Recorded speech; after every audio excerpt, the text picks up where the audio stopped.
and welcome everybody to episode 65 of Spreading the Nerd. I'm your host, Clint, joined as always with Nick and Rick with me. Today's show, we're kind of going to go over some news, what we've been playing, mainly.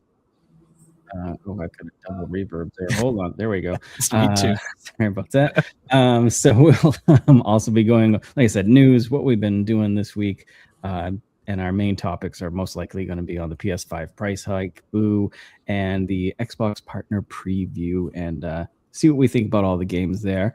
But first, let's start with, let me flip a coin here, I guess. I need a coin to do this. Let's start with you, Nick. What did you get up to nerdy-wise this week? Oh, man. First, it was an exciting week because it's the return of Daredevil Season 2.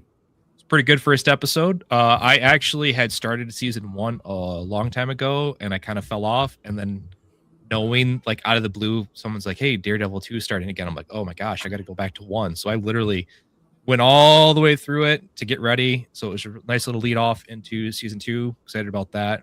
Other than that, it's been Marathon, Crimson Desert, and today got the Maximum Collection doing its thing. Nice. Do you just have it like running in the background there? Is it I just like... do. It's a nice little showpiece. You know what I mean? In case he gets bored of the conversation, he can just turn around and start playing. You can clearly see where it's at right now. So if I start doing it, you guys know full. It is kind of hidden by your name tag, but that's all right. So this will be like our cue. If we're talking too much, Nick will just start playing. That's funny. But yeah, that's been about for the week. How about you guys? Nice. Rick, what about you, sir? Really, the only thing I've played has been Crimson Desert for the most part. I put a couple minutes into something else here or there. Since I'm an old man, as you guys know, I hurt my back the other day and I could barely sit up. It was killing me. So I grabbed the Steam Deck. That kind of hurt to hold up, so I grabbed my Portal instead and use that, and within like 10 minutes I'm like, I just don't feel like playing it this way. So that's about it. But primarily it's been Crimson Desert. Yes, as Krista there says, horse drifting. I got my Fast and Furious on. Fast and Furious circa 1911. They can have that idea. I'd like to see that movie. Do you play the song while you're doing it? The Tokyo Drift. Tokyo. There's got to be a mod for it, right? By now, I would think so. But yeah, that's been about it. Nice. I kind of not really too much of a week. I did completely couch raw on Sunday, and I sat through and I played straight through Resident Evil 9 the entire day. I only had like maybe 2 hours into it, so I think I put about 9 hours into it on Sunday and just beat it. Really good, quite enjoyed it. I would say it's probably how would you say my 3 primary criticisms were? Would you agree or disagree with them? Do you need me to refresh your memory on them? Okay. Was it the coins or whatever? No, I don't have any coins at all. My first issue and probably my biggest criticism was I wanted at least one more weapon for Grace. Yep. Since really all you get is her 2 handguns and the Requiem, and then like some throwables. Number 2, which would be the next biggest, is the economy is just totally busted on the Leon side because you can basically buy whatever you want, whenever you want. And number 3 is on the Leon side, it's pretty damn ugly a lot of time. Yeah, I was actually going to bring up 2 of those. With Grace, I was kind of okay, but yeah, it was kind of boring with just the 2 pistols. I wish she had.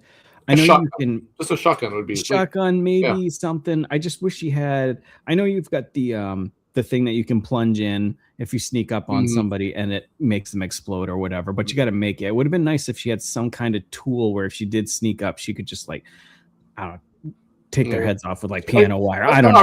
I guess to be fair though, to balance that, she really doesn't have, if you think about it, any actual boss fights. The only boss fight she has is more of a puzzle.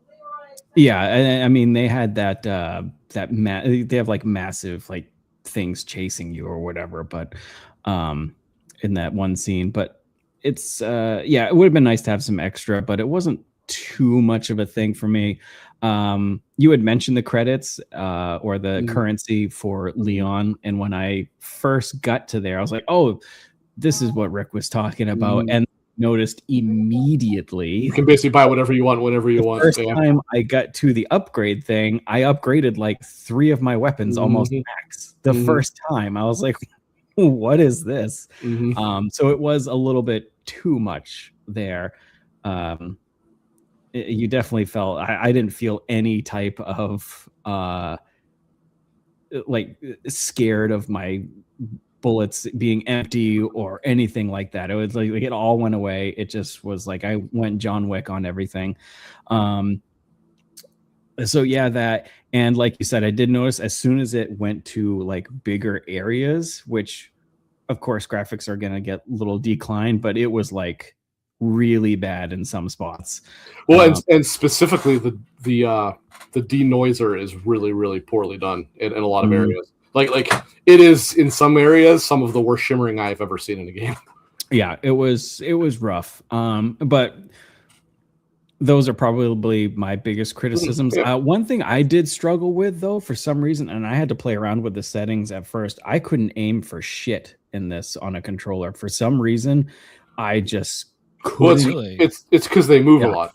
So like they move a lot, and I just felt like it was like it's not that it controls poorly, it's that when you're trying. Oh, really? See, for me, I mean, I was missing shots a lot, but it was all my own fault. Like I was trying to predict where their head was going to move, but they tend to move somewhat sporadically, and not just like a regular shambling zombie. They kind of like twitch around and stuff. Yeah, so. And then the ones where like they have like the heads that kind of like blow up into like an infected thing, they would like fall down. I'm like, oh, cool, now I can shoot them in the head. But no, the head like constantly bobs. It's even harder. Then, this is supposed to make it easy, but no, it's not. But other than that, I thought it was really well done. The nostalgia from playing Resident Evil 2 on the PlayStation 1, never mind, replaying the remake and stuff, of going back to Raccoon City and seeing some of the old set pieces was really cool. A story was decent. I liked it. I would probably sitting at tied for like third on my Resident That's around Evil where list. I am. That's around where I like 4 and 2 better. But I was going to say 4, 2, and then Code Veronica, and that one's probably tied.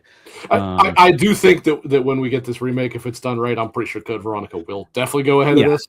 Yeah. But overall, really good. So yeah, I dumped a lot of time into that. Playing Monster Hunter Stories 3 on the Ally when I can at work. Raid started in WoW, so I'm dumping way too much time into that. But every time I look at Steam, that's what you're playing. Yeah, it's been a fun week though. I think it was Tuesday or Wednesday, Logan from XEP joined the guild that I'm in, and we got on at like 4:00. And the next thing I knew, I looked at the clock and it was like almost 11 at night, and I was like, oh shit, like, we've got to go to bed. So we just got on there with 3 other guys and just ran mythics over and over. It was a lot of fun. So other than that, I think that's it.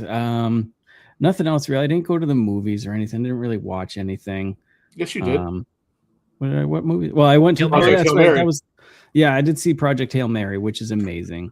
Really, really good. I think it's truly one of the best sci-fi movies. Not my favorite sci-fi, but I think it's definitely one of the best. And I just found out today that there is a 3 hour and 45-minute cut out there. How long is the regular version? It's about 2, and I think it's like 2 hours 20 or something like that. Wow, so that is like the Snyder cut version of it. Yeah, it's basically the Snyder cut. Yeah, and I want it because it's really good. And if it means it goes into the book more with him and Rocky, 50% longer. That is it's crazy. Yeah. So I'm really hoping when they announce the DVD or 4K or whatever, that we get a director's cut with that on it, because I'm there. Definitely there. But yeah, very good film. Super, super good. What else? Felt like I didn't think I did a lot this week, but apparently I did. My daughter came over real quickly today and robbed me of kitchen utensils and supplies. But other than that, like they do that when they're young too. Like you ever have that when they're younger? You're like, where'd all the spoons go? Yeah, where's my forks? And then they're thrown away in the because when they throw away their cereal, they're like, oh, there goes the spoon too. Oh, Why not? I forgot. Yeah. Oops. Yeah, she came over because her and her brother, my son came back this week, so they spent some time together. So she came back, and then she was heading back home, and she just like popped in, and she was like, "Hey, do you have this? And do you have this? And do you have this?" I said, "Yeah." And she's like, "Oh, because I want to make this and I want to make that." I was like, "Well, just take it, I guess." And so she was here for like an hour, and she robbed me of stuff and left. So whatever. But yeah, that was my week. Nothing too crazy. Well, Nick, since you've had a chance to play more of it, what are your expanded thoughts now on Crimson Desert? Oh man, I can promise you I haven't played as much as you. No, I had it for almost a week longer. So I gotta say, I love it, and then it hates that I love it, and then it makes me want to hate it, and then I start hating it, and then it makes me want to love it again. I think it's the most conflicted I've ever been on a game before. For example, right? I get into a big combat encounter, and it's awesome. I'm doing some cool moves, but I know enough combos and enough moves that it should allow you to go into some really cool looking fights. I mean, we're talking if you're able to string it all together, it look like the raid type deal. And every single, like for example, I want to go in and do the double jump into a body slam down, right? And half of the time I try to use the body slam down, it instead goes into the glide. And then I'm stuck in a glide animation for like 2 seconds. Then I drop down, I'm getting hit left and right. And I'm like, what the frick is going on right now? Like, come on. All I want to do is I hit A and X. I didn't just hit X by itself. Or then half the time when you go. Now, I'm not saying this is what happened. I'm only asking, did you maybe not have the stamina to do that move? And so maybe it just defaults to doing the glide because of that. But then you need stamina to be able to do the glide too. Yes, but you could technically start the glide with like 10% stamina. I don't remember exactly how much the body slam, RKO, whatever that is, requires. But I was just thinking maybe that's why. I don't know for sure though. I honestly don't know. It was very frustrating to me. But then in the combat's enjoyable. It's a good time. As Clutch and Nissa, they watched me. I streamed a little bit. I got bored with doing the basic stuff, so I was like, you know what? I'm gonna try and break it. So I went and I tried to figure out how to steal stuff. So I figured out that in order to steal, you need to put a mask on. Mm-hmm. So how do you get a mask? You got to go find some bandits. You got to kill them, take their mask. Now you can steal, which is really annoying because I went through on a church. I was trying to I solved this picture puzzle, got the treasure. It's sit there right in front of me for a quest, and I can't pick it up. And that's when I figured out, well, maybe I got to put on the mask. So you get that, and literally it tells you to run away before you're caught. And one guy looks at me when I walk out a door, and all of a sudden I'm caught, right? Now you're in jail. You come out. I am like way on the other side of the map. I'm behind enemy territory. And instantly, as soon as I come out, they're aggroing me. So I'm like, all right, well, screw it. I kill my guard guys that, when they let me out of the cage. Did you still have the mask on by chance? No, okay. I'll say the game does tell you the mask makes them very suspicious of you. They take the mask. You have to go and kill more bandits to get them back again. Gotcha. So I'm fully aggroed. I'm like, well, screw it. I guess I'm going to play into it. So I kill the jailer. I start dragging him around me, or I put him over my shoulder and I carry him around town. And then I found a circus. I stole a lion. I rode the lion all the way back to my base. I thought I was going to keep the lion because when I got off from him, he walked into my tent and laid down. But just to test it, I walked away. I came back. He was completely gone. So I was very upset. I was so into him. I named him Aslan. I was totally ready to be Peter, but it didn't work. There's some great things there, the whole, just the thought that they put in with the mechanics for the playground is just not the playground, but the sandbox. It's amazing. The detail, the thought they put behind it. But then there's just little stupid things that happen. You're just like, this is so frustrating. You can see the pedigree is not a single player developer. Yeah. because I think I like it more than you, which is funny because of the three of us, which one of us was the one that was like, yeah, I don't think it's going to be any good. It was me, and I'm the one that obviously one of us hasn't played it yet, but of the three of us, or of the two of us at least, I'm clearly the one that likes it more. That said, it's not devoid of criticism from me, and I'm sorry you can hear my stupid ass dog going crazy again. That's good. She has criticism too. Well, I have criticisms of her, but I'm really digging it. The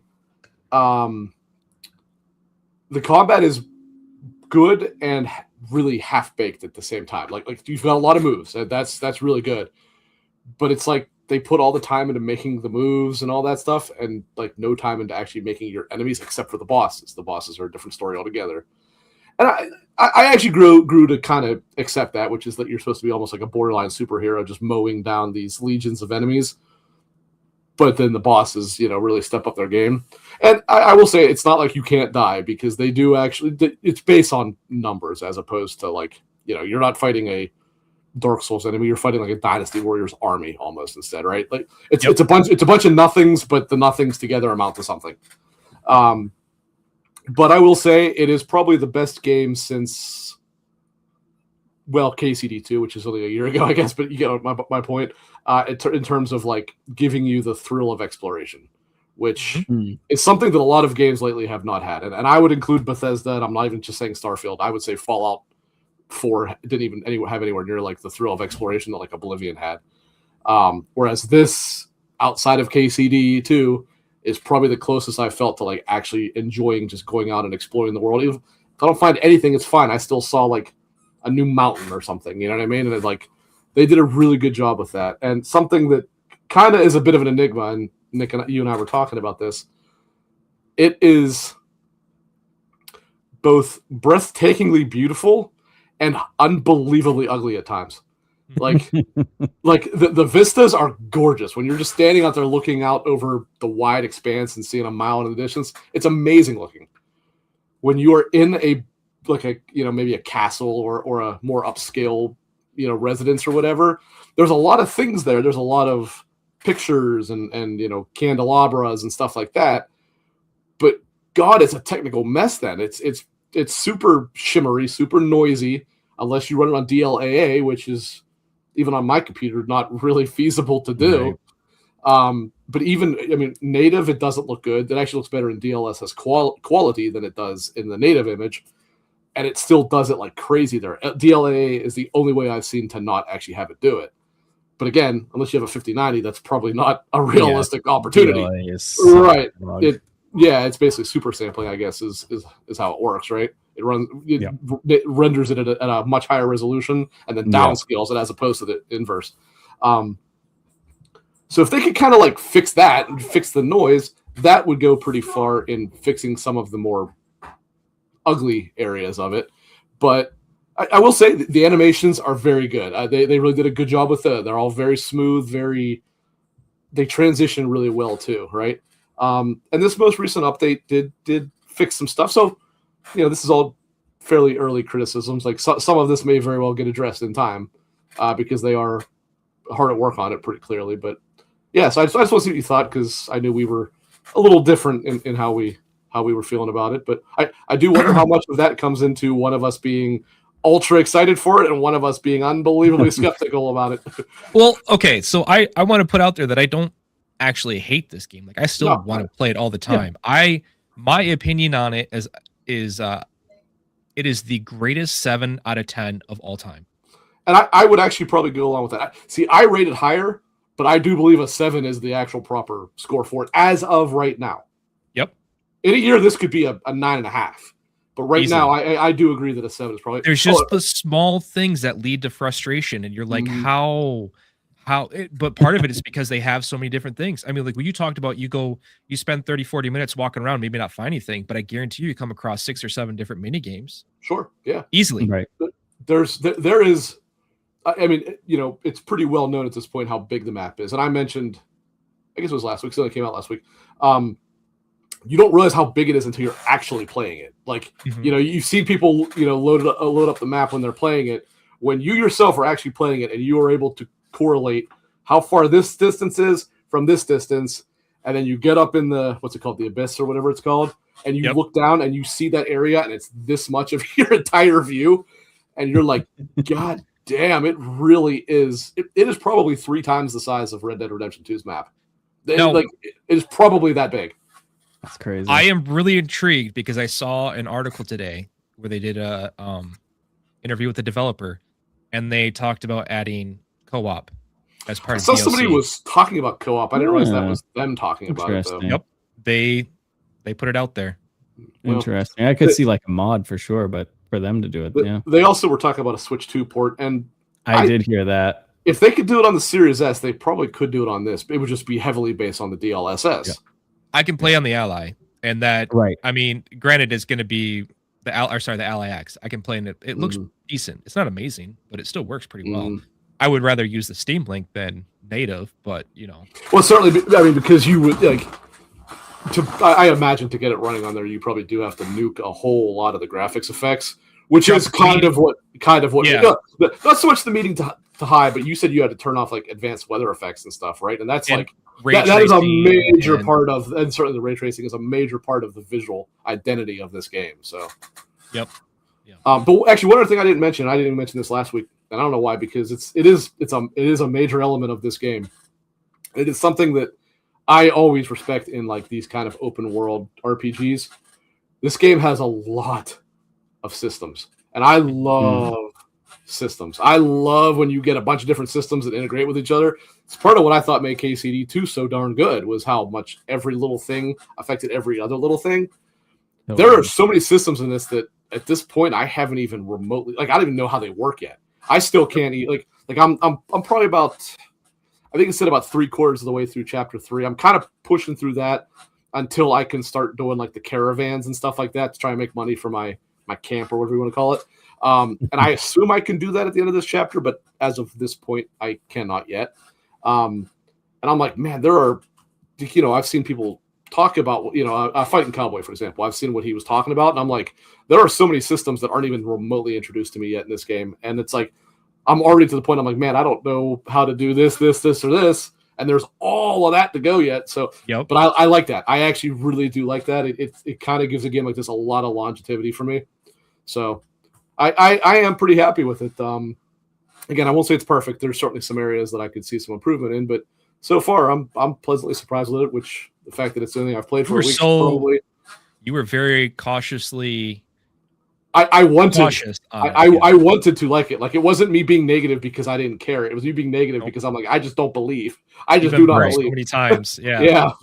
Exactly. And there was like I said, I think the fact that I actually contained my own hype for one moment in my entire freaking life is perhaps why I like this more than. No, I'm not gonna say something, because you have on one camp, you have a lot of people that love it, and you have a lot of people that find it unbelievably boring.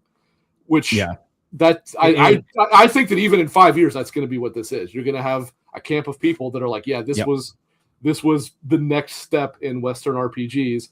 Well, I think you're going to have the other camp going, that was one of the most boring and stupid games I've ever played in my life. You have people that want to interact with the systems, and you want people that where the game holds your hand and gives you a what do you call it? A yellow bar experience. Like, here it is. Yeah, this is what you get. And you are not ever getting that out of this game. Never. Yeah. Nope. That game could not be further from what the second one you described there. Like, I haven't played it yet. Thankfully, Rick actually just gifted it to me a little bit ago, so I will be playing it this weekend. But it seems to me, because not as popular, but KCD seems to have the same problem where it doesn't hold your hand. So some people are like, this game is amazing. Like Rick and I absolutely think it's phenomenal because it gives you so much freedom, and it doesn't. But also, to be fair, though, and I always say this, I was always like, because you agreed with me when we've said like KC2 really isn't that tough, but it's because we played the first one. If you did not play the first one, I do believe it was probably really difficult for sure. Yeah, to start this, but we. Like, it almost was simplified from some of the mechanics of the first, so we were able to step into it much easier than a lot of people who had not played it. I think a lot of people didn't get far into it because it is difficult for people. It's so awkward if you don't know what you're doing in it. For sure. And they didn't get to the full story and stuff, sadly, which, but I think too, it suffers from the same thing that you get with Elden Ring, in the fact that when it's not holding your hand, you can easily wander off and you are somewhere you are not supposed to be. Oh, yep. And that doesn't really happen in KCD though. Happened to me a couple times. But that could be. Also, that's part of it. You come into these fantasy games and you want to be the hero. You roll up on 4 guys in a camp. You're not going to do that. Yeah. I felt the need to do it, and I kept saves coming until I did it. But you know what I mean? Or you come across and you have bandits walking down the road, and they're assaulting some other civilian or whatever. You feel the need to step in, but there's 3 of them, and I guarantee you, one of them has a shield. You're going down. I'm sorry, especially early game. Yeah, for sure.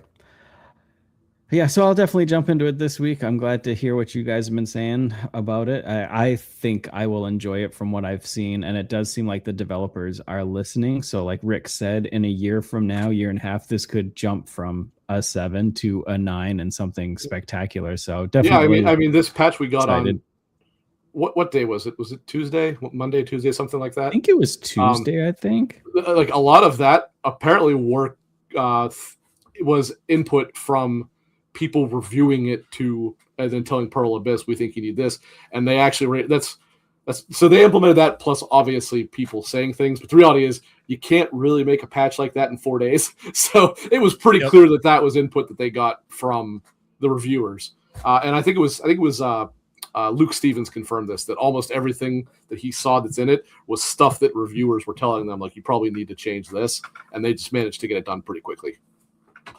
Gotcha. Well then, anything else, guys, before we move on to some news? Or that's all I really had to say. All right. So one news thing that I wanted to talk about real quick, and I don't think it'll last long, but at first I was super excited about this, and then after hearing what people were saying online, now I kind of changed my perspective on it.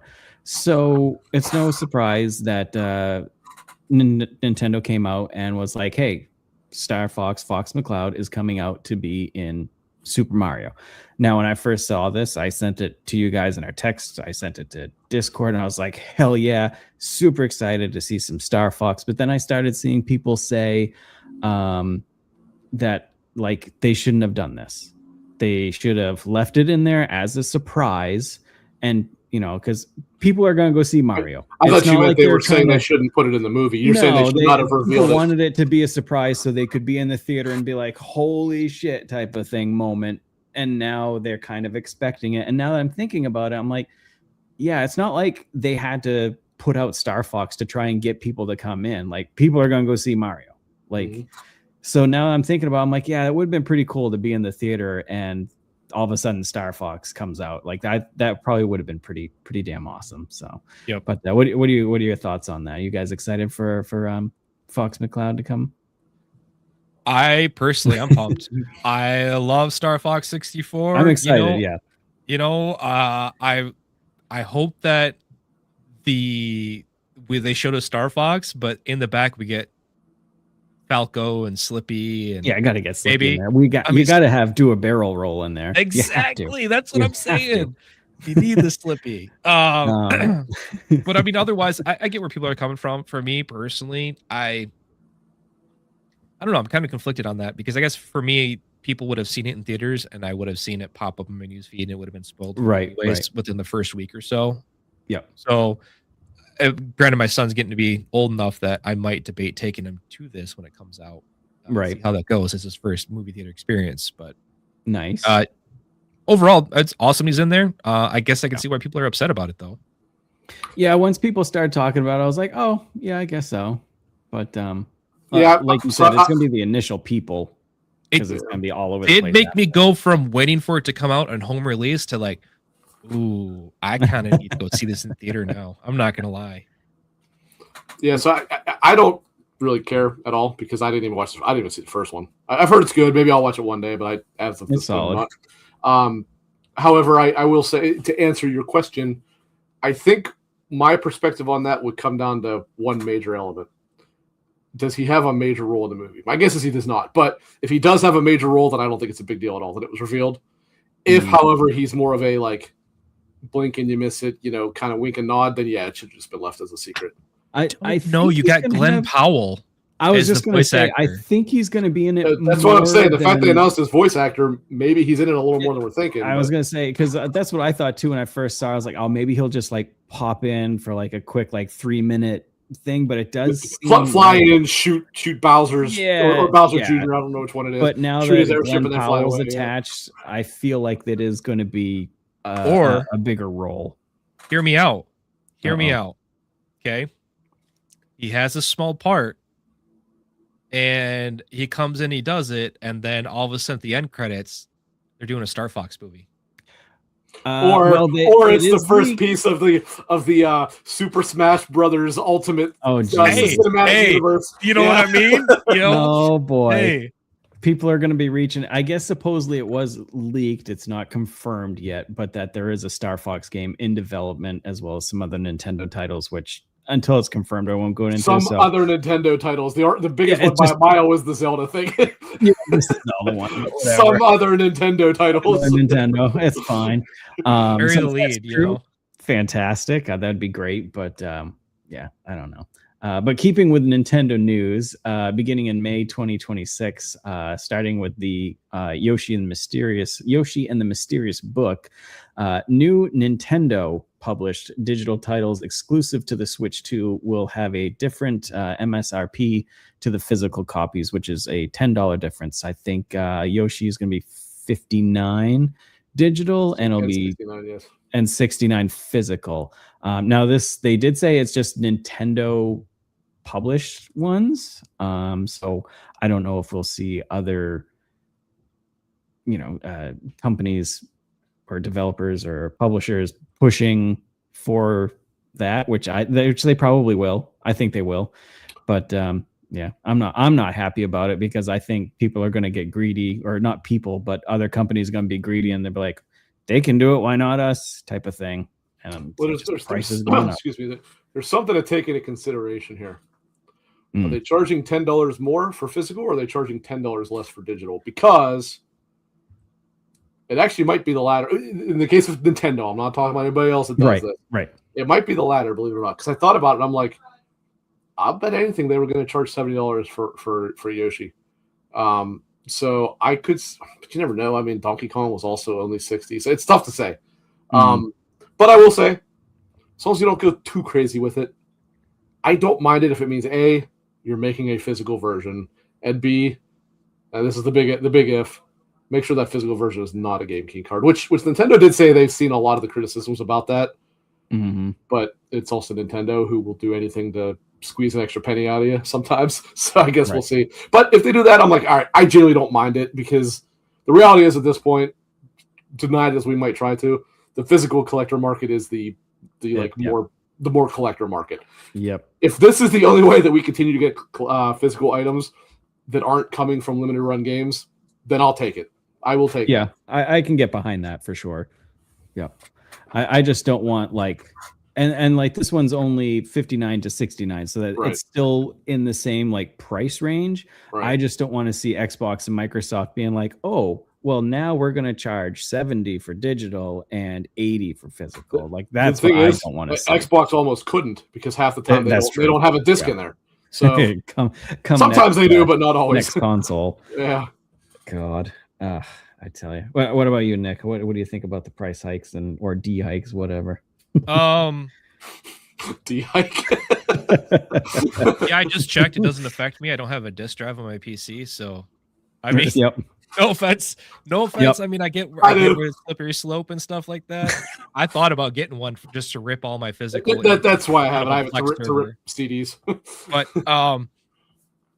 I'm a digital guy. You know what I mean? So I mean, even the Allied, I can't put anything in there other than a memory card. So yeah, I will say, when I first heard this, like I said, I initially went ballistic because it went to extreme of how bad this could be instead of looking, and then Rick calmed me down a little bit, and because if it means that we do keep. Who would have thought I'd be the want, voice of reason, right? We do. I mean, I love physical, but I have been pulling back to more digital than probably physical, but I do want some physical for like the Yakuza games or Final Fantasy stuff, my collector type that I collect. So I don't want to see that go away. Don't make me pay for your discs. I mean, don't make me pay for your shipping, man. And of all That's people, I'm just messing all with people, I shouldn't complain when I'm dropping $60 on goddamn 4K movies because that is a goddamn ripoff. That is insane. When I bought Alien Romulus for $60, I was so pissed off. I was fuming, but I bought it. It didn't stop you from buying it, but I do. I was dumb and I bought it. But God, was I fuming! And anytime I see it on my collection, when I'm like just looking through, I'm like, oh, you son of a bitch! And I'm like. Now, when I bought Oppenheimer in 4K, and I didn't buy a steelbook, I just bought. Maybe I did. Maybe it's all that was left. But either way, the regular 4K version was still $50. And it's so stupid. It was the first one I remember being that much. And I'm like, that is bullshit. Ridiculous. There is absolutely no reason why any movie should cost this much unless it's like some super special edition version of it. Mm-hmm. Right. But by which I don't mean the movie. I mean like the shit that comes with it. Steel case, just everything in it. And the thing is, it's not just fancy ones like Oppenheimer. Like it's a great movie. It's a great, screen that you want to see it on. You want to see that high fidelity. Shitty movies like Silent Hill, right? $55 for 4K. Right. Like I'm not paying that. Like, come on. Yes, you are. Yes, you are. That's the problem. You are. I will when it's on sale, but like if it come out even at 30, I'm still like Jesus Christ. But God. Yeah. At least I really, really enjoyed Alien Romulus, so I can be like, okay, but I'm still salty. I'll be salty about it 20 years from. It's like eating pineapple pizza. You're gonna do it, but you're not gonna be happy about it, right? I'm definitely not gonna be happy about it, but you're still gonna do it. Oh God. Let's see. What else did we have here? That really wasn't news. Was the Epic layoffs this week? Yeah. Yep. It was this week. Yeah. So that was 100,000. 100,000? 1,000? 1,000? I don't think Epic has 100,000. I was like, wait a minute. Yeah. So Epic laying off 1,000, which is awful, especially with that much money as they make. I heard that's 10% of their workforce, which is insane. That's how large they are. I never realized that. Yep. Well, the thing to remember is Epic bought a whole lot of different companies and stuff like that, like Psyonix, who makes Rocket League. I can't even really guess how many they have because they have their esports division, so it's grown over the years. But this did definitely affect them because there were certain people that were major elements of the esports side of Rocket League that had announced they were laid off. It was like, good job, Epic. You laid them off right when that game is in its very worst state it's ever been in. Good job. Lovely. Just what you want to what you want to see.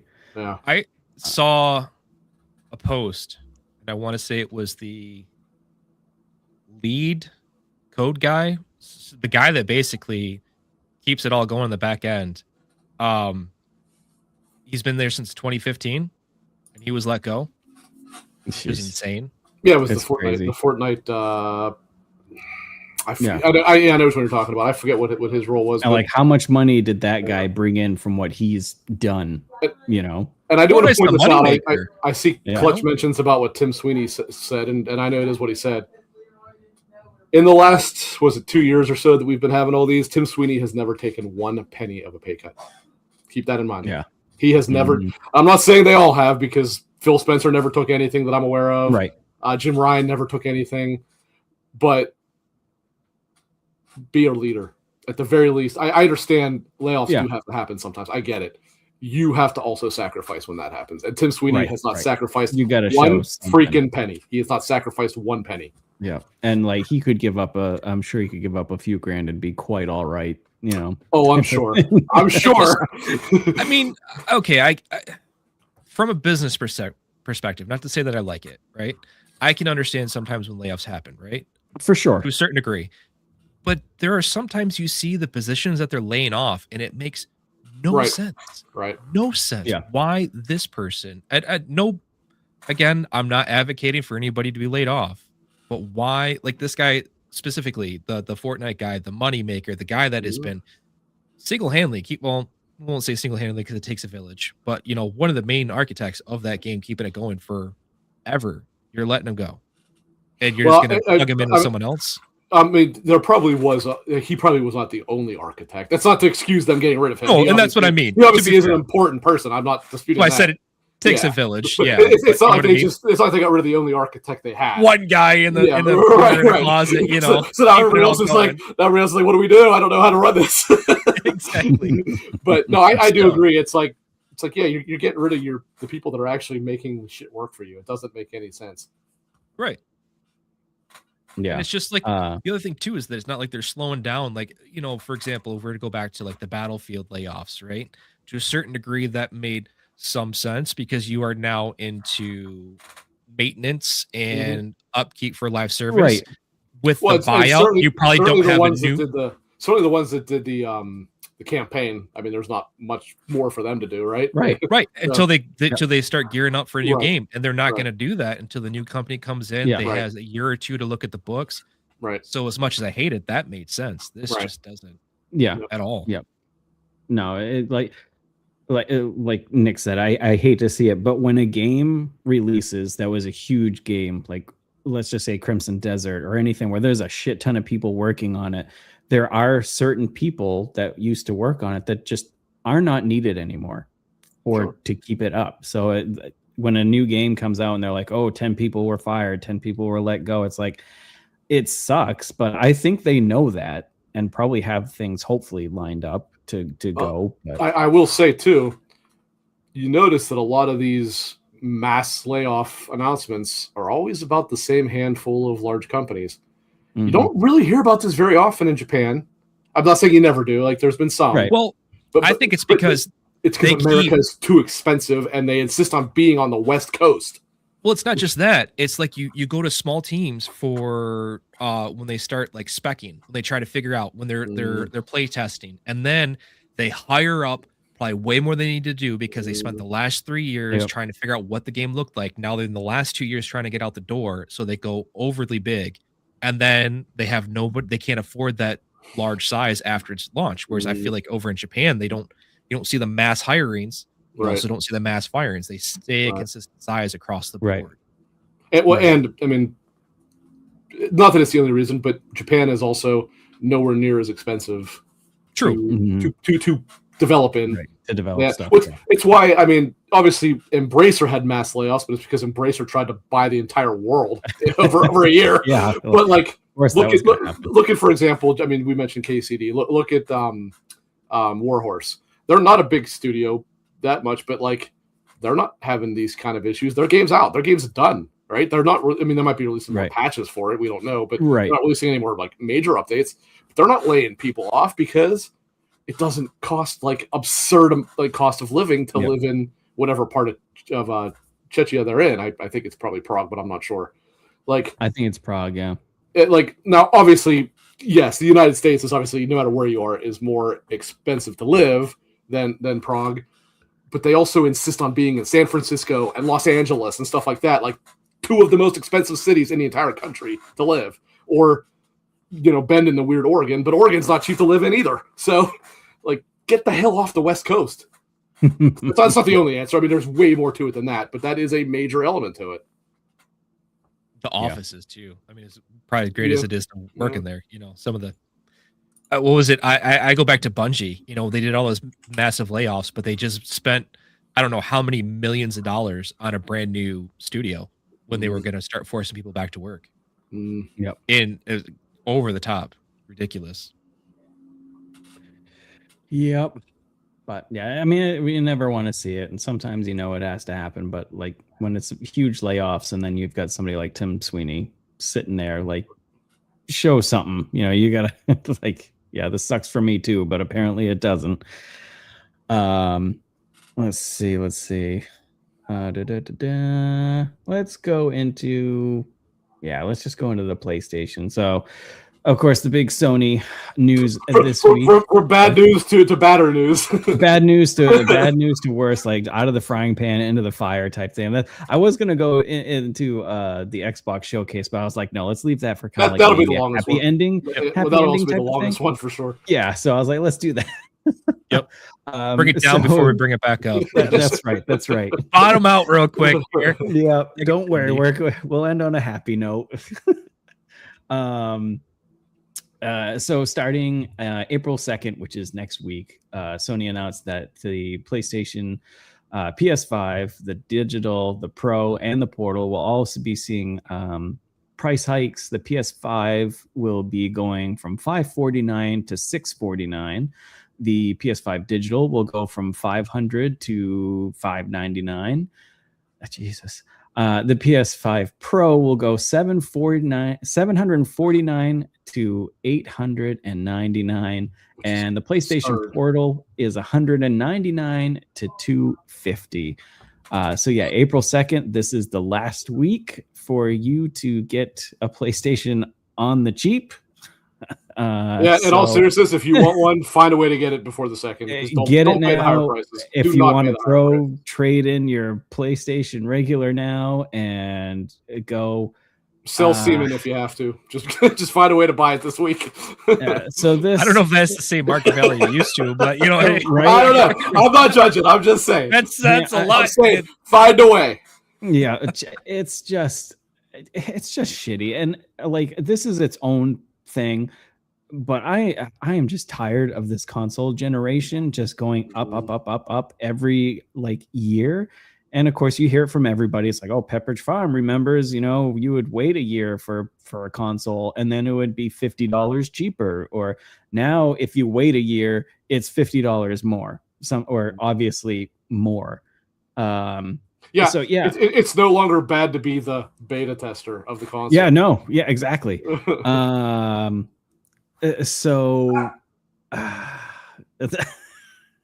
Yeah, the Pro going to $900 is that's absurd. Yeah, insane. That's absurd. Insane. I don't know if I mentioned it in our Discord or to you guys, but I was like, I bought the PlayStation 30th edition. I got super lucky enough to get that. And so the PlayStation 30th anniversary came with the PS5 Pro, the PlayStation controller, a bunch of other 30th anniversary edition stuff. And I paid $100 more than what the base Pro is going to be right now by itself, which is insane. Absolutely insane. I'm just baffled by it. I know RAM and memory prices are going up, which leads me to, why is the Portal going up $50? That doesn't have RAM. It does have some, but I don't know if it's enough to warrant $50. Enough to warrant $50. It does have to function in terms of getting its own updates and stuff like that. It's just not running the games itself. But I doubt it's $50 worth of RAM, to be very right. To play devil's advocate on that one, I think some of that has to do more with economics around the streaming fuel. That's definitely fair. Yeah. I'll tell you what, right now, I don't know if you guys have seen it, but I've gotten notices from some of my providers that we're going to see probably an increase on our shipping charges, and they're already talking some of the bags, because obviously plastic bags require petroleum. I'm seeing they're trying to get me to buy in now, because we use them for like the can smacker bags, and I go through them in bulk like crazy for the reverse vending machines for returns, for bottle returns in my store. And they're going up 10% come May 1st because of the cost of fuel. Yeah, where I work, well, not really where I work, what I do where we work, I sell specifically to a company that builds turbines for the oil industry. So like on oil derricks and stuff like that. And so I'm typically getting, I'm not trying to get overly detailed here, but typically what I'm getting for them is various fittings, flanges, stuff like that are for high pressure steam, because that's what they build for. That said, a lot of this, when oil prices are going up, stuff like that, it increases the business, because obviously they're getting busier from the different oil companies. But it does drastically increase the price of the stuff that I'm buying for them as well. So I am starting to notice things going more and more and more expensive. And you're right. That definitely does play a major part of it. Yeah. Yep. So yeah, I guess I can see it. I just don't want to see it, and Uh, it's just so expensive. I mean, you're paying. and I mean, for the last year or so, I even said I was like, Sony was smart by keeping the prices. I get it. Right. Maybe they can't right now. I understand that. Yep. This seems like an unnecessarily large hike. It really does. The Pro Especially going up the Pro. $150 That's is ridiculous. wild. That is ridiculous. And then the base PS5 is going up $100. The base system hasn't changed in 6 years that it launched. It's still using, yes, it's using RAM and memory. However, that RAM that it's using, the speed and all that stuff, it didn't get better. It's the same old RAM from 6 years ago. Yeah, which AI is technically aren't buying up 6-year-old RAM. They're buying up new RAM. Well, again, devil's advocate here. They are taking up the allotment of manufacturing RAM, though. Right. So even though it's not what they're buying up. How would you call this? Like the slots to make the RAM, which is indirectly a premium on DDR4 because people are pulling back from DDR5 and the availability and pricing, and there's been a new push to prolong that on just even the hobbyist side. That's what people are switching over or keeping that in their builds longer or switching over to that on newer builds. Yep. You've seen a lot of these Newegg like combo deals that they're doing. They're not all DDR5. If you look, some of these are DDR4 that they're pushing. Right. Actually together. But that being said, I don't care what the excuse is, what the reason is. I don't care what the economics are. So, Sony especially, but Microsoft, if they claim they want to still be part of this industry, or not industry, this like section of the industry, they need to fucking figure something out because they are starting to price their own industry out of being a feasible industry to make money in.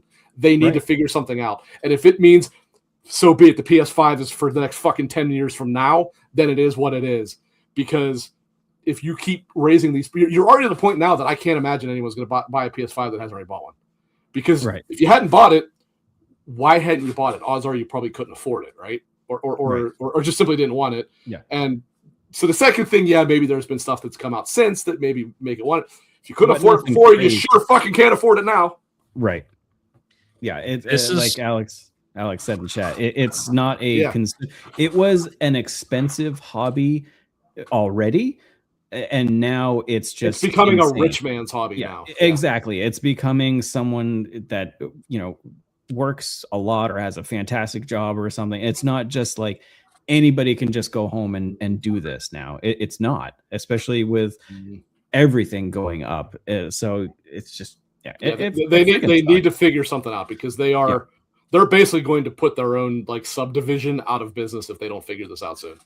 Yeah, I will personally say that I feel like you guys are dead on the money. Like obviously, I mean, even Matt Piscatella talked about it. You see the increase in the average hardware price. You're seeing more spending on the hardware side come from the upper stratosphere or more of the middle class. But even they are starting to get kind of stretched out of the gaming market. I honestly feel like things like the Portal and having cloud and seeing PC Game Pass with the cloud going to the $9.99, I feel like that's their stopgap play to try and still continue on until maybe prices can come back down. Right. And I feel like that's where it's really going to be. We're going to really see some growth. But now I could be wrong and nothing happens there, but I think you're going to need to see more investment to see it be truly more feasible on both sides. For Xbox One, you got to have more than just the Logitech G Cloud at $300, which is even at $250. I mean, it makes the Portal look like a way better option. And on the PlayStation side, I think you really got to have an option for your streaming your own games on cloud and bring down it from like the $19 a month. Get a lower option in there. Yep. And I think that they could really do a good job to still maintain a base entry, a lower entry for people to kind of still be in their ecosystem and maintain those customers for when hopefully prices come down.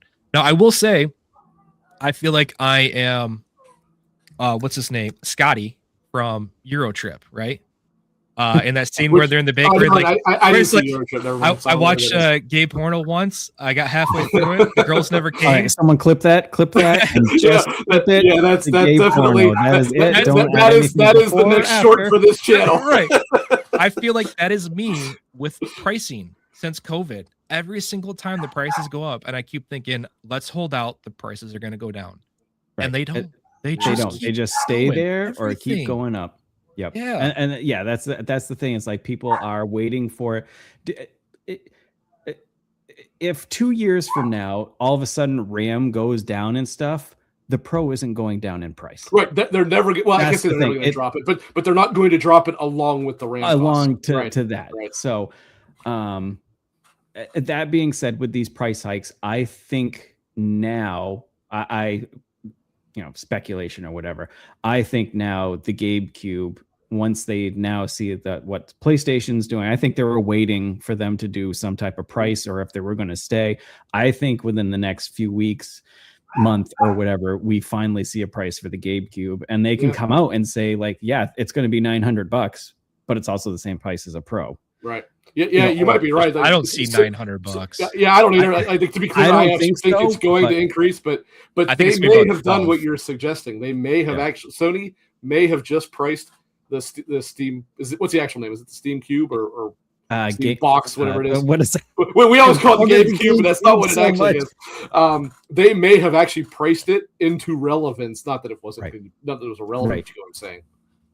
But I think, like Nick was saying, that it could be more than 1,000. Just me trying to give like a blink of hope here is I'm hoping that Steam looks at this and says, maybe they were going to release it at 1,000, but they're like, oh, you know what? We didn't think that was going to do good, so we'll do it lower. But now that Sony's coming out and it's 900, we'll drop ours down to 900 because they're going to make their money back in spades by selling games on Steam. So I'm just hoping that they don't get super greedy here, even though they probably, I don't know. Well, Valve not that Valve is necessarily the good guy they're made out to be, but they've never quite been the Microsofts or Sonys of the world either. Yeah, they don't want to be. They don't want to be, and they have been out forthright saying they have no intention of subsidizing this. So you do have to keep that in mind. They see an area in the market. They say, hey, we could do something cool. Let's try it. Let's throw it out there. And people, it's cool. People eat it up. And the price is what it is, Yeah. And I think that's where they're going to be with it on this too. That's why I think maybe not 1,200, but there's no way it's less than 1,000. Yeah, I'm thinking 1,000. You're probably right. And God, that sucks so much. It just, the thing is, 900... Even 950 looks a lot better than 1,000. Right. It looks a lot better. Because you're not going to see it in a store. You're still going to have to go to the Steam page. I guess that's true. Yeah, that is true. You're right. Yeah. And it just really sucks for the general consumer. This is just awful. I've seen people all over on, Threads, TikTok and stuff that were saying like, I was just starting to save for a Pro or a PlayStation. And they're like, now I have to save even more, and it really sucks that this I realize it's not the reality for everybody, but if you were trying to and you can find a way to get it now, because if for the simple fact of don't give these assholes more money than what you already have to. Right, exactly. Yeah. Like just on principle alone, don't give them more money than you simply have to. Yeah. We had, speculated because we had heard yesterday that there was going to be a rumor of a price hike today. And I was like, I can see it because of RAM, memory, and all that stuff going up, hard drive going up. But the price hike of $100 and $150 is just wild. I didn't expect that much at all, especially on the base. It's not quite 25%, but it's pretty damn close. Yeah, and that's American. Over in Europe for the PS5 Pro, I think it's 1,036 freedom bucks for it, basically. Yeah, I don't believe Sony have ever accounted for the difference in price of the pound or the euro. I think it's always been. I could be wrong. Alex, correct me if I'm wrong. I do believe it's actually been the same flat amount as the dollar value, which actually meant that Europe was paying more. Yeah, it's just awful for anybody trying to get into the scene. Like if you're just trying to get into the scene now, like what do you do? It's so expensive. Yeah. Well, It's so expensive. talking about the pricing for where they're at, what was it? Eric, Game Positive, was just talking today about how the Canadian Prime Minister, when he was trying to get elected for 2025, for 2024, they did a tax-free holiday season, and he bought it for $900, the PS5 Pro. And his pricing is going to be $1,200, I want to say, in Canadian money or whatever. It's nuts. So insane. It's just ridiculous. Well, Stalker, what was he? It was relatively recently. He was telling us how when you, what was it? It was within the last like 6 months. There was something we were getting that we're like, oh, that price isn't too bad. And he's like, well, it is for me because we take it in Canadian. It was, I don't remember what it was. It was a game. I don't think it was. Was it? It was a game. It was a game. It was a game. It was a game that was. It was. I was trying to talk him into getting it, and it was like, no, this is something he did get because he managed to get. I think he got it on the U.S. Amazon store, so he got it cheaper. I just don't remember what it was. No, I had the same conversation with him about Arc Raiders. I'm like, oh, it's just this, whatever, and he was like, no, it's actually this for me. That's right. I remember you mentioning operators. Yes, that Nissa in chat also says, Massachusetts has a tax-free weekend. So yeah, that's another thing you got to come. I live in New Hampshire, so I don't have taxes. So when I see these prices, I'm like, oh, that's you don't have sales tax. No. I'm fucking moving to New Hampshire. I didn't know that. That's why all the massholes come up here. No offense to anybody, but which I would do the same goddamn thing. So you start adding tax to this price as well. It's just insane. Michigan has a 6% sales tax across the board. Yeah, I think that's more or less what ours is. I think Maine is like 6%. So then you're adding 6% tax on $900. It's like like what the fuck? It's just it really, really sucks. And there's no way you can't defend it in any way to me. You can't. No, not this amount of money. And it's not like it's a new system. The Pro, yes, it's a little new, but the base PS5 is a 6-year-old system. If the money was being made on the console itself, that's a different story. Right. They're not making the money there. They're making the money on the hardware sales, or I mean on the software sales. So you got to move the hardware, and by increasing the price, you're going to sell less software. It is a complete ass backwards philosophy. What they're doing. And no, I mean I know there are diehard Sony fans out there and stuff, but if you're a Sony fan, you have already bought it because like Rick said, you've already bought it if you're a Sony fan because let's face it, this generation for the PlayStation for its PS only games hasn't been phenomenal. It's getting better, but up to this point, it has been pretty substandard. Yes. So now I feel like, oh, hey, the games are starting to get better, but now I gotta, if I want it to look and run really good, I gotta get the Pro, and it's a $900 or with tax, almost $1,000. Like after I buy a game, that's without a game. Right. So by the time you buy a game, and with tax, you're looking at $1,000 if you buy the PS5.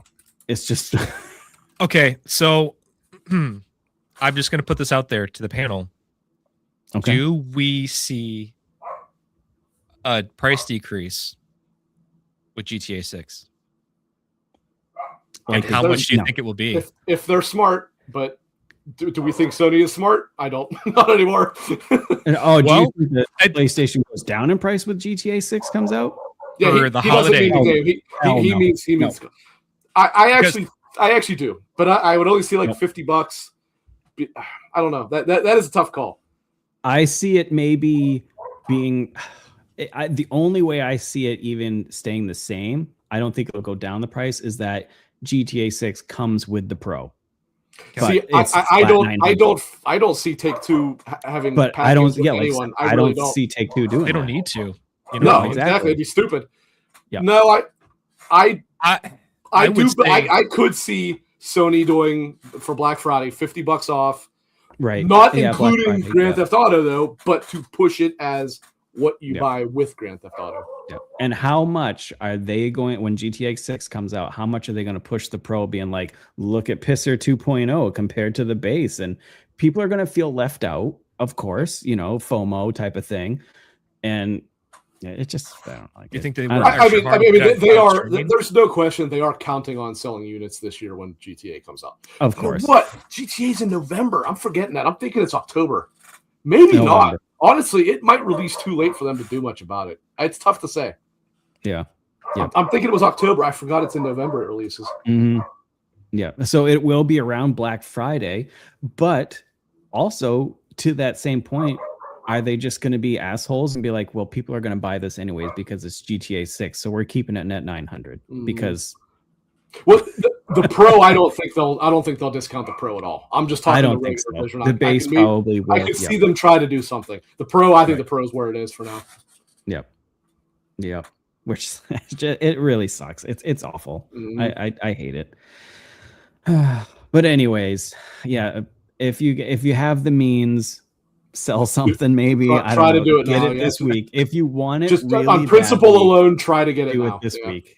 Do it this week. I understand that's not realistic for everybody. $900 is not an insignificant. Or I mean, what, $800 now is not an insignificant amount of money. No, but if you wanted to buy one, right, try to do it now. Or try not. Now is the time to sell your PlayStation 5 base and go. I don't know. Maybe there's some GameStop trickery going on there. You can trade it in, or I don't know. And it's an eBay. Yep, sell it on eBay. You could buy on eBay, but I really don't like buying. I definitely used. I'm not, especially something this expensive. I would not buy used. There's no way I would buy this thing used. I remember to finance my PC, which hey, De Niro, thanks for coming in. Was a phenomenal gamble that I took back a couple of years ago. Now, I sold so much stuff off on eBay. I went through. I busted out the crates, old Pokemon cards. I had a bunch of limited edition Funkos I busted out, sold my old consoles, and I got it done. But man, it was a close thing. Thank goodness I did, because it's looking like just the smartest decision I've ever made. Yeah. The way pricing is now. Yeah, I'm glad I upgraded. We were talking about it, in our group chat, so I'm glad we upgraded when we did. So yeah, we both went on how stupid we were. It's like, wow, we were actually smarter than we realized, because we saved ourselves. I know, that's what I'm going to say. I knew what was coming, so I did this now. And can we also talk about, was it just a week or two ago? We kept saying, or I specifically, I know I said that they lucked into having the most affordable, best option to play a game when they released the PS5 Pro. And it was literally, you can't even touch a PC performance with anywhere near that price. And what did I say today? I said for 700 or whatever, or 800, whatever it is now, I was a firm believer, like, if you can put in the extra money, the Pro was 100% the way to go. At 900, I'm like, I don't know if it's worth the money now. Yeah. Honestly, I don't think I would buy one. If I didn't have one before the price increase, I don't think I would buy one. I really don't. Honestly, at 900, I think it was iBuyPower or CyberPower, I think, was with a 5060, 32 gig of RAM. I can't remember the CPU, but it was like on sale for $800. And it's like, that's wait for a sale on a pre-made. Who had it, or MSI for like I think it was the 4060, the i5 1300 and 16 gigabytes of RAM. Yeah, $800. Let's see what my computer costs now. It has gone up it's gone up $400. So I made the right call, and that's actually on sale. So we just knew what was coming. That's all. Well, that's just it. That's just it. Like, I was like, this ain't gonna go down.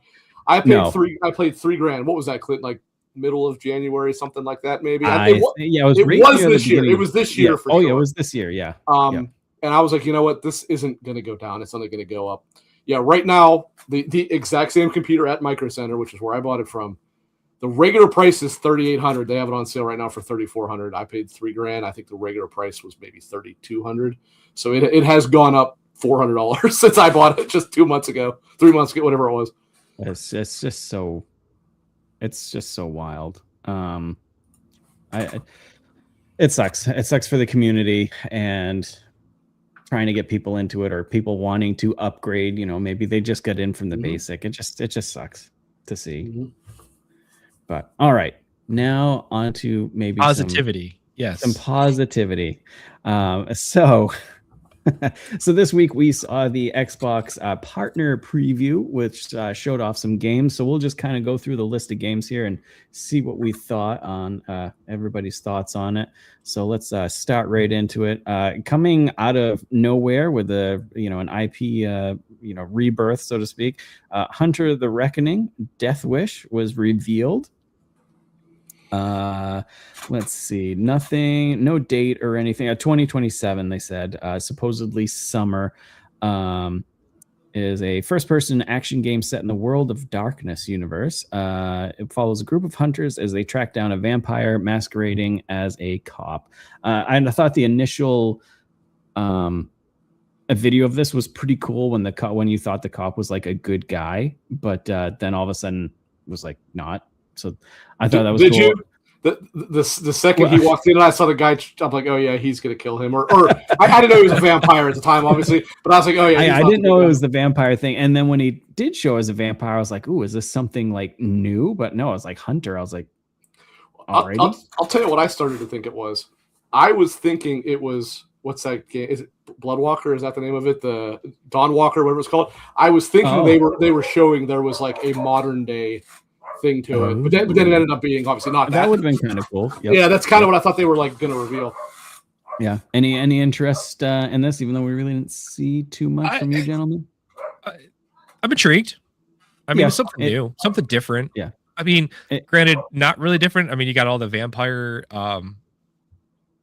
are so hot right now, as they would say. Hey, I will not take any vampire slander. I love the vampire genre. As long as it's not Edward Cullen, we're good. Okay. I was about to say, I'm okay with that. I'm okay with that. There's always a blight there to remember. That's a good statement. I will allow that. Yeah, I don't need no. You got Dawnwalker. You got hopefully Blade still out there somewhere. I think that was canceled, wasn't it? I'm sorry. I'm talking about the movie, not. I was talking about the game. The movie. Yeah. Sorry. Yes. Definitely Team Jacob. He's from Michigan. I'm just going to put that out there. Grand Rapids, Michigan. He has watched Skateboard, I'm pretty sure, based on that. Hey, man, I just know my little brother went to college with him. So I was like, oh, okay. So he's from Grand Valley. That's where he... I'm not judging. I'm just saying. It's quite all right. Anyways, moving on. We also got to see what was it? What Wuthering Waves. Wuthering Waves. That's already out on PlayStation and it's just like coming PC, to right? Mobile. So that's coming out for Xbox Mobile. Yeah. PC, mobile devices, and PlayStation 5. Action RPG kind of gotcha game, I think. Whatever. It looks exactly cool. Like the other four that are like it. Yeah, exactly. Yeah. So that's it for me. How about you, Nick? Is this on your wish list? No, I actually have one of my buddy Bark that I game with from time to time. He's been trying to talk me into playing it, saying it's totally not a Gooner game, despite what it looks like. No, not at all. No, not at all. I don't know. He says it's pretty good. It's not bad, especially it's free to play. It's not gotcha anymore. It's a Gooner game. Well, it's gotcha too, all the way. They know how to get you with the really Gooner outfits. They go over the top on some of those, and that's what's getting you to keep dragging that little slot machine, keep pulling that draw to get it. But yeah. There it is. Why do you think I have the lights off down here? I was going to say, this is why he's down in the basement right now. That was why I shared it, because it was clearly a factual statement. Yes. Oh man. Yes. And then one of the bigger game reveals, not reveals, I should say, but actual gameplay was the Expanse Osiris Reborn, with a beta in April and a launch in a early 2027, I think, spring 2027. Summer, I thought is what it said. I thought it said summer. Let's see what it says. Spring 2027. Okay. By Owlcat Games. What I saw personally, I loved. I will say the combat looked a little just there. There wasn't anything. I'm kind of surprised you guys thought that, because I actually thought it looked better than the combat that they showed in what the hell's that other game, the Mass Effect thing. The Exodus. Exodus, yes. I thought the combat in this looked better than that. Well, my problem with it is it's like Mass Effect. It seems to be taking from that cover-based shooter, right? Mm-hmm. Third person over the shoulder. But look at the way he went in cover. The guy was just basically standing behind it. It didn't feel like there's any snappiness to it. Yeah. You talking about Expanse or? Yeah. Yep. Yeah. Because I say there was the part where I mean, obviously it only cuts through a bunch of 100%, 100%. But there was the part where he was definitely leaning around to cover, shooting at something. But there was the part where he stood up, and it just seemed like maybe it's just the mechanic where if you're only hugging in down and peeking out the sides, but like the stand up mechanic was almost like you disengaged from the cover. I'd have to watch it again to see what you mean. And it didn't feel like the same level of polish. It's an older game of like Mass Effect. The way that felt. Yeah, especially by 3. Yeah, there was a couple scenes where the character was walking while shooting, and it just felt very, very stiff to me. Yes, that's what it is. I won't argue that. I'm just saying, like, I thought it looked better than what we saw out of. I will say it looks better than Exodus. Yeah, okay. Yes. That's more or less what I was trying to get at. Not that this looked like Gears of War or anything like that. However, the way the combat looks now, I'm not worried about. If this was coming out in 2 months, I'd be like, ooh. But it's literally not coming out for a year, if not a little bit longer. So I'm still okay with it. I think they'll clean it up, hopefully. Plus, the beta is in April. I'm sure we'll test it out, see what that looks like too. And something else, and this might just be hardcore copium in my part. I have no idea. Yeah, maybe some of this was like low gravity combat, and we don't know it, because that is definitely in the game. Well, I don't know about low, but zero gravity combat is definitely in this game. And if it is 0G, you're either going to be shooting across, or you are going to be very slow. And right. So that could be. Besides the combat, though, I thought the graphics of the world and the designs of the ships and stuff like that all looked fantastic. There was a quick little scene of like a Mass Effect style of choosing different dialogue and stuff, and I thought that looked pretty cool. I'm super excited. I love the Expanse universe. I'm a huge Owlcat fan, so I have faith there. That's my take. What about you, Rick? How excited? Well, I mean, I'm quite excited with the special edition with pre-ordered. What is the actual price? I want to say it's 200. No, I think it's 200, but with like an additional like $100. Is it 300? Is it? Did I pay 400 for it, or I paid 300? I don't know. Think, either way, it's already paid. So it's either done. way, I wanted to get it too, but either way, no matter what you got, it was like a $90 shipping. I thought charge. I thought it was 200 plus then tax, and then like $90 in shipping, because I guess they're walking it over themselves. I don't know. Just say 300 so we can really get them worried. I'm pulling it up right now. Actually, I'm not gonna lie. I am literally looking at it. Okay, what is it? Is it 200, 250, something like that? It might be 200. The Limited edition is 289 before shipping. Holy fuck! So I did pay almost 400. Holy shit! Don't say that too loud. We don't want. Yeah. I feel a lot better about my $80 Miller purchase. Yeah. To be fair, I wanted to get that version, but I swear to God, if this comes in and that fucking little ship model is like garbage, I'm gonna go crazy. But I don't think it will be. Well, that's probably about how it is, but it better be fucking quality. That's all I'm saying. But no, I mean, obviously, I'm excited for it because I paid exorbitant prices for it because I'm an idiot. But as I believe I've mentioned on the show here before, I love the Expanse. I'm a huge fan of the Expanse. I'm not a big reader, and I say pounded, but pounded for me. Most people probably could have finished the series in a few months. I think I did it over like a year and a half, but I loved it. It's some of my favorite things I've ever read. Is that the Rossi? Yeah, it's the Rocinante. Okay. Is it Mars in the background, or what the hell is that? Or is it Jupiter? Are they in the belt? I can't see it well. I honestly can't tell. I think it's Saturn. Hold it up. I'll see. I don't know if Saturn is even relevant. Enhance. I think that's Jupiter or Saturn. Yeah, you can't see enough to see what it really is, but I think it's Jupiter or Saturn. I mean, it would make sense if it's an outer planet, because that is where so much of it takes place. But yeah. Anyway, with that said, as we know, I had a little temper tantrum in our three-way chat. Because sorry, Rick. Is that a Mr. Kitty? I see him. That was my cat Miles. Old man. Okay, he's grumpy right now because I'm not showing him any love. So I didn't even see a cat. Yeah, he was like blended in there, camouflage. I liked it. Anyway, sorry. I just saw a cat. I was like squirrel. So as the three of us know, I had a little temper tantrum in our three-way chat, but in my opinion, justifiably so. because they had confirmed, I believe it was to IGN, is that right? That they were not going to have any kind of, how did they phrase it? Like a time passage restriction or whatever you want to call it, which now before people have a heart attack and think that I want a game with a time limit, that's not what I'm talking about here. If you've ever read The Expanse, you know time passes as correct. Travel. You know that a major element of The Expanse is the fact that they don't travel faster than light. They travel within theoretical physics, right? And so it does take immense amounts of time for them to travel within the solar system. Like that's kind of how the series starts, is they have not achieved interstellar travel. They are stuck within the bounds of the solar system because it already takes them sometimes months to get from, say, Mars to Jupiter.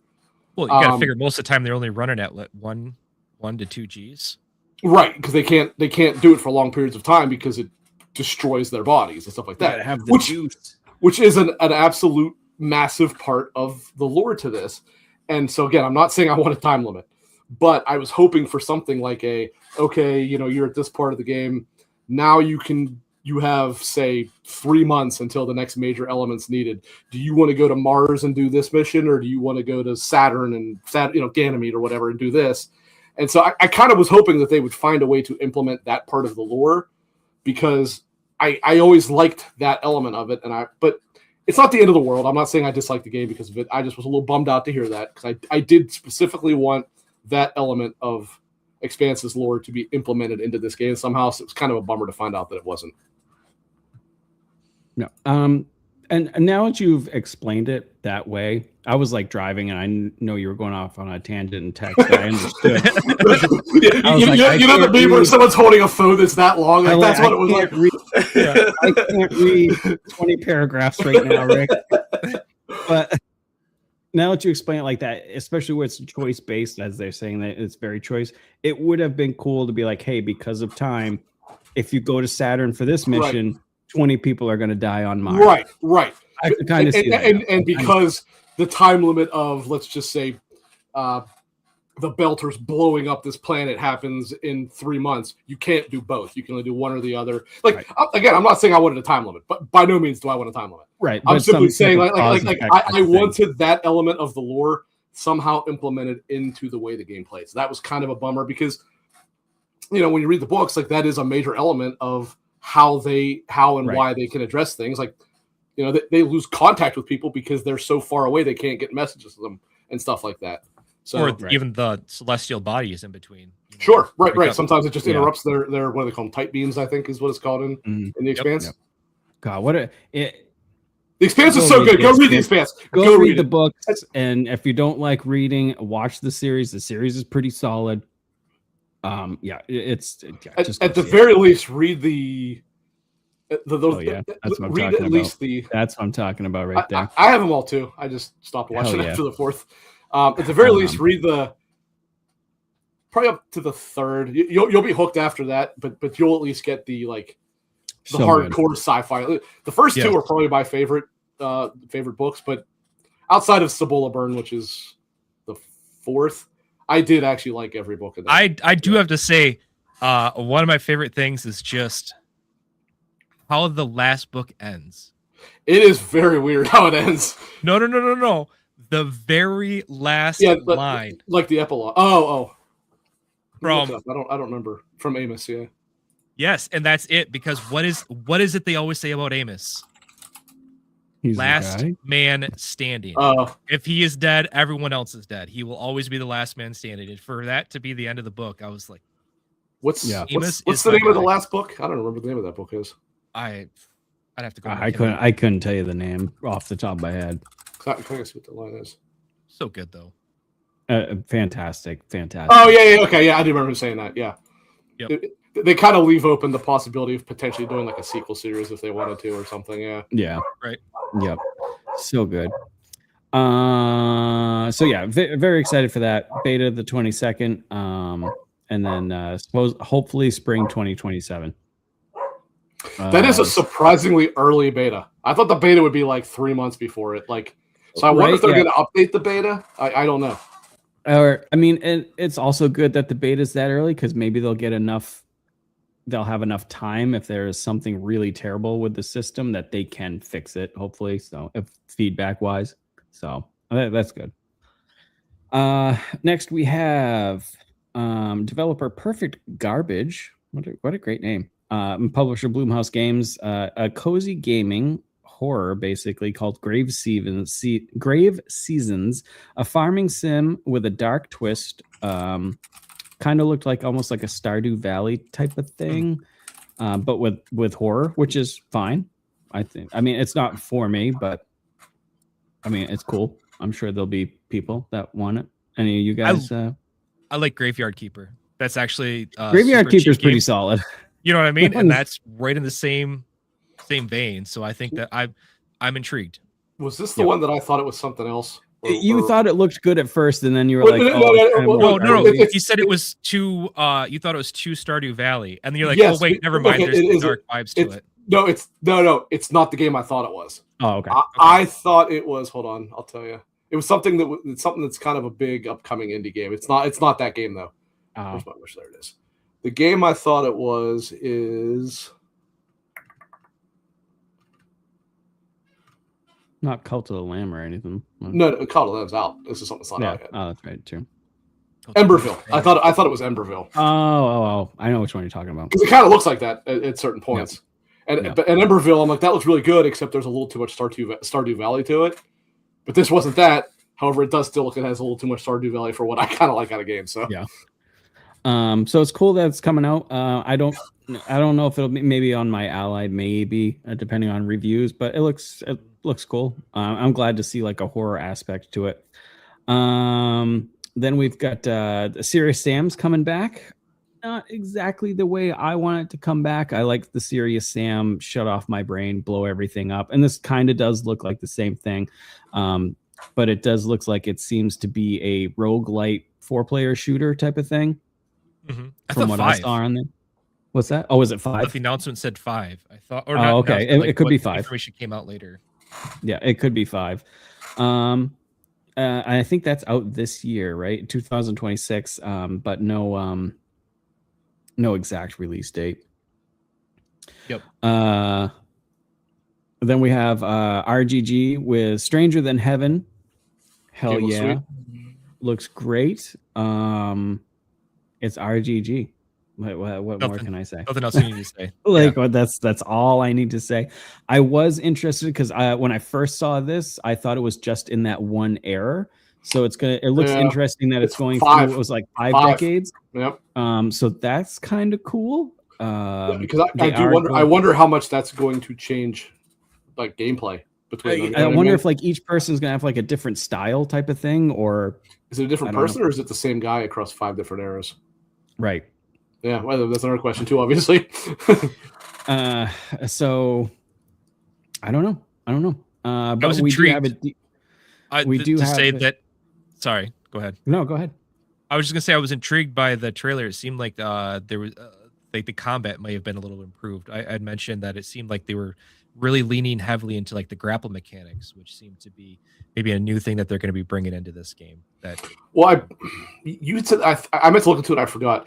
I think Judgment actually was pretty heavy on grapple mechanics.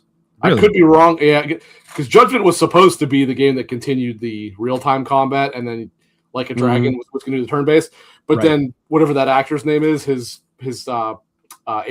agency got in a big tussle with Sega, so they ended up canceling it after the second one. But I think he used like a totally different combat style than like Kiryu, and I do believe it was pretty grapple heavy. Really? Because I have both those games. I picked them up on the cheap, but I haven't gotten to them yet. They're always on sale, super cheap. Yeah, but they are good. They are good. So yeah, it was just a trailer. It was like a 2-minute trailer, which is, I mean, it showed me enough. I'm already interested. If RGG pops up, like I'm there type of thing. However, we are getting a bigger deep dive on May 6th. So definitely excited for that. And I don't think they gave us a year or anything. I think it's supposed to come out this year, isn't it though? No, they gave us this year, but that's all they gave. So I'm sure that'll be later in the year. Oh God, this year is going to be crazy. Then we had Super Meat Boy 3D. I've got a few friends that go gaga for that game. Definitely not for me. I don't hate myself that much, but that's coming out March 31st, which is right around the corner next week. And that's just that's also coming out to PC, Switch 2, PlayStation 5, all that good stuff. Let's see. Can I just I was just gonna say, let's put that up there. Yeah, we'll put that up there. Real quick caveat on that. I just a small thing I noticed, and it was especially noticeable on this one. I don't know, it may not be a popular opinion, but I was a huge fan that they just put them all up there. They said this is here where it's coming to. So you didn't have to wait for those posts afterwards, like, oh, by the way, this has also come here, here, and there. Yep. You don't have to be a detective. I feel like at this point, who cares? Just put it up there. By not, it reminds me of sometimes, I know you guys maybe have friends or have had relationships in the past where you get with somebody, now they're all of a sudden like, you have to delete all of the opposite sex out of your social media, and then all of a sudden they see a like on your post or something, like, who's this? Why are they liking your stuff? You know, that's the type of energy I get. I am so confused what this metaphor is even referring to. Like, this is a metaphor, what is this even about? Like, because like, come on, you guys know. I know what you mean, though. Like, both sides, and the fact that they have to, like, oh no, you can't have that on there, even though it is. You know, are you referring to them saying what all platforms it was on, not just? Yes. Okay. Yes. I didn't know what the metaphor you were referring to. I was like, what are you talking about? I shot it like PlayStation, and I will go back. That was my biggest critique at their showcase. Is like, yeah, I never liked how they did that. Actually, what's funny, we haven't got to it yet, but I showed you the thing about Stalker. The write-up in Stalker mentioned that it was coming to PS5 as well. That was on Xbox's website. I just put it out there because, I mean, don't make me. It is silly to hide it. I agree with that. I agree. Yeah, just put it out there and just say, hey, this is what's at. Because, you know, some of these games, you know, like, oh yeah, they're definitely coming to everything. But like RGR, RGR, you know, too. But there's definitely some in there where you're like, oh, is this a, you know, timed thing or what? Yeah, just put it up there. Yeah, don't make us look for it. Let's see, what else we got. Another game called Forever Ago, a new narrative story from the story behind From the Minds at Third Shift. Oh, that was the Annapurna. The one I said it looked like Up.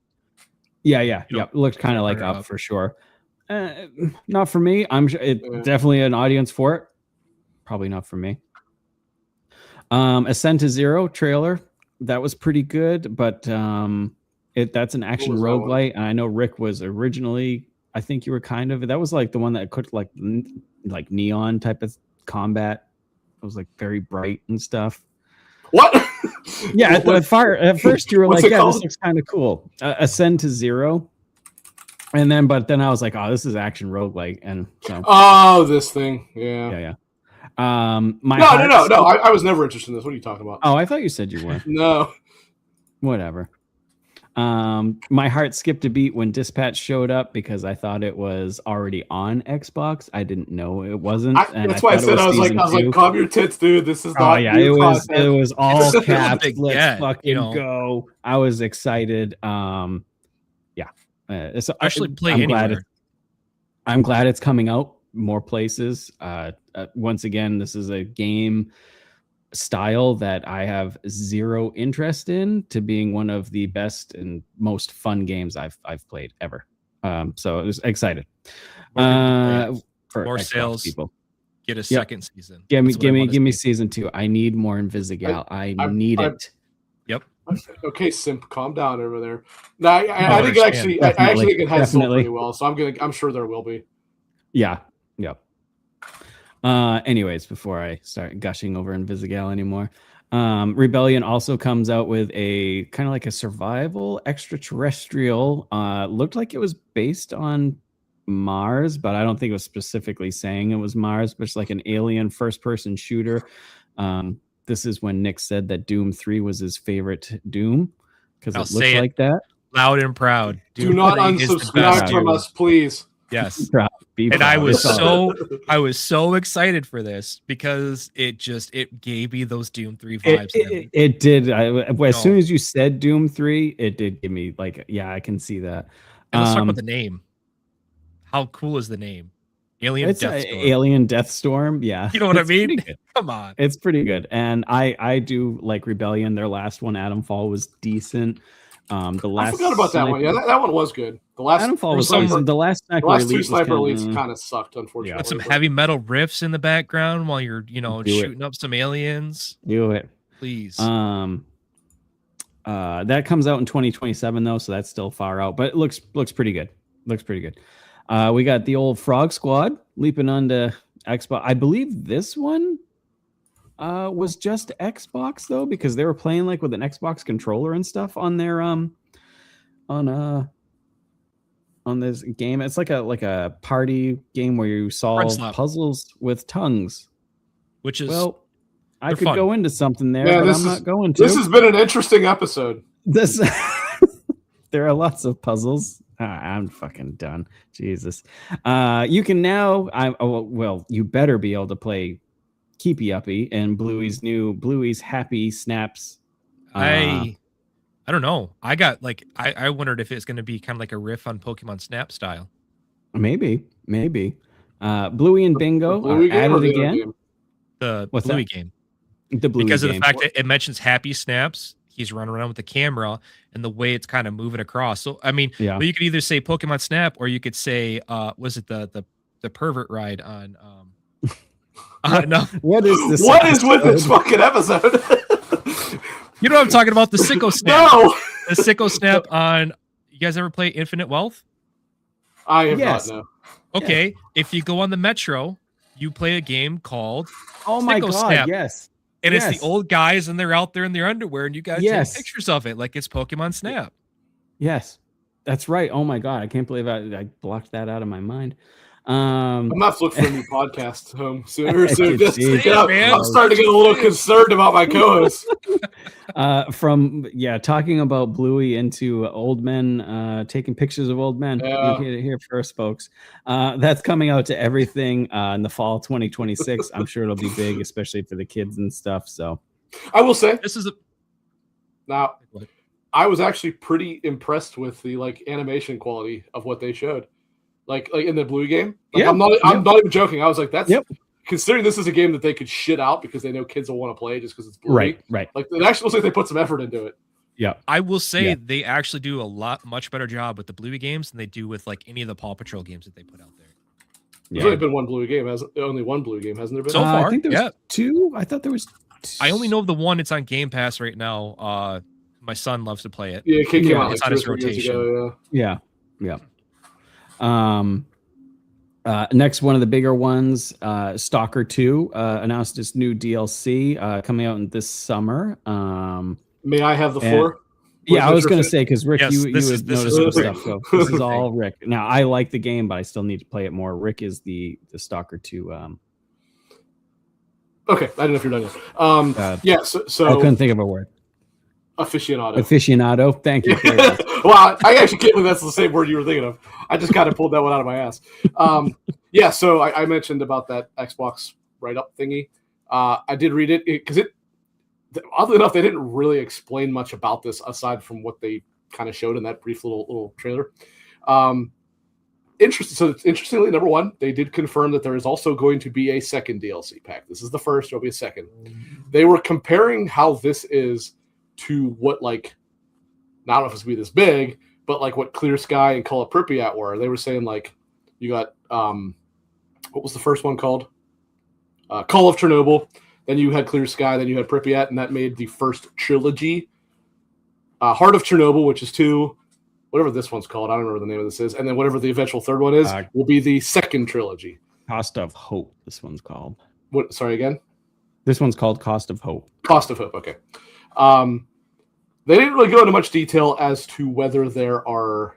I'm sure there's going to be new weapons. It looks like they show like a different like side rail attachment for a scope for the AK, which you can't get in the regular game. But the exciting part is they confirmed, I believe it's in this one specifically, 2 areas that Stalker fans have been wanting to go to for a very long time are finally explorable in this.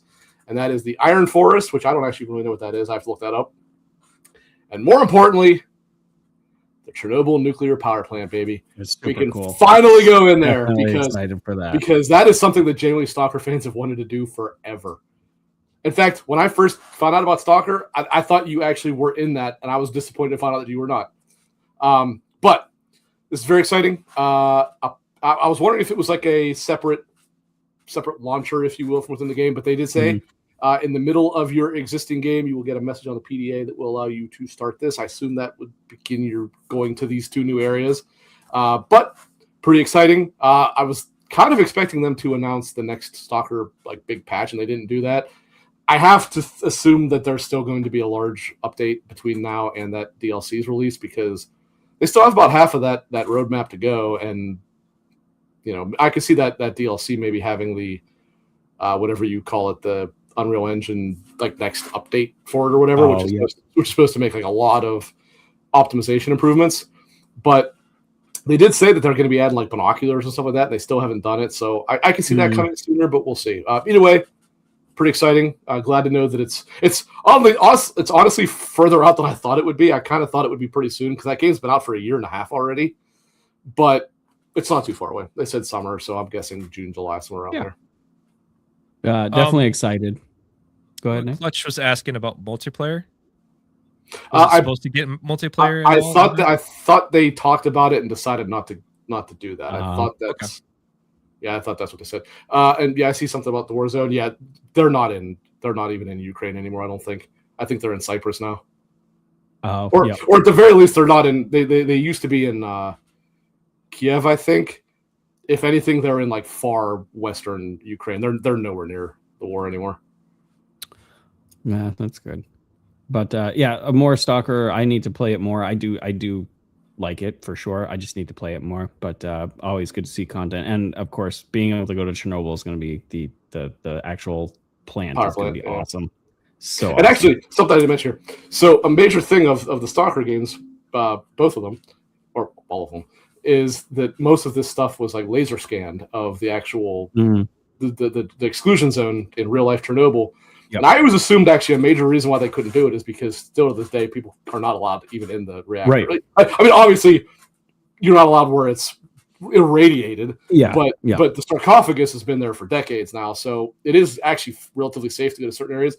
But the government still keeps that completely locked out from people. Yeah. So I do wonder if perhaps they somehow got permission to go to some of this, because with how like obsessed they are with making sure that it's pretty authentic to the actual Chernobyl exclusion zone, I would assume they would probably want the reactor itself to be pretty accurately modeled as well. So that's kind of exciting to see. Maybe we'll get to see areas of the actual power plant that we've never seen in games before. Hell yeah, all for it. Next one coming up, kind of caught me off guard, and I'm excited for is Musa Dirty Fate, a new cutthroat action in feudal Korea. Gritty action was the true star of the reveal trailer for Gungrave Gore developer. Oh, okay, so that's what they developed for. Okay. Iggy Mobs, that's the developer. Set against a backdrop of the bloody feudal Korea. Third-person combat. I will say the combat, some of it looked a little rough. Not too clean. However, once again, this game is not out until 2027. But it's a feudal era game, so I'm already excited. That's my take on it. It's one of those things. There are certain game genres or areas where I'm like, if it's set in this, I'm gonna play it. Like the aesthetic just speaks to me. It's and it's cool that it's Korean too, and I'll feudal Japan all goddamn day, but it's cool to be able to see another area for sure. So very excited about that. I didn't know that the last one was Gungrave. I've heard mixed things on that. I know. But, as soon as you said that, I was like, my excitement's getting tempered. Has the remake of that come out yet? They were actually remaking that. I believe even though it only came out like 2 years ago, they were remaking it again. I believe so, but yeah, so I'm I mean, who knows? Maybe that'll be like that's what they needed to do to learn or whatever. Because this does look pretty good. And someone said online that knows far more Korean than I do, of course, said that there was like some while they were talking in that the actual Korean in it was very proper and well done. So that's a good thing, I guess. But yeah, excited to see more from this. Yeah, Gungrave Gore. I don't think it's got the new one out yet, but that's sitting at mixed on Steam. But whatever. Anyways, yeah. So I'm excited for it, and like I said, Feudal. I'm all in.